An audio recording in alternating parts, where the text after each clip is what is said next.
తిరుమల రెండో కనుమదారిలో ప్రమాదం తప్పింది. ఆర్టీసీ బస్సును భక్తుల జీపు ఢీకొట్టింది. బస్సుకు కొండకు మధ్య జీప్ ఇరుక్కుపోయింది. అదృష్టవశాత్తు ప్రయాణికులెవరికీ గాయాలు కాలేదు. ఈ ప్రమాదంతో కనుమదారిలో కాసేపు వాహన రాకపోకలు నిలిచిపోయాయి. అధికారులు వాహనాలను పక్కకు తీసి రాకపోకలను పునరుద్దరించారు.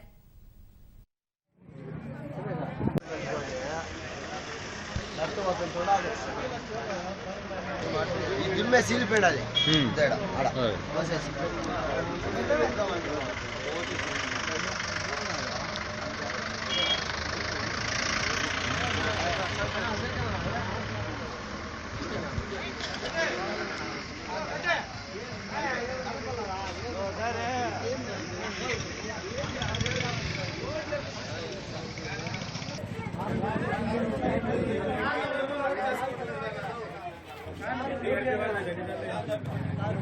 ఇప్పుడే తీసుకెళ్ళారు.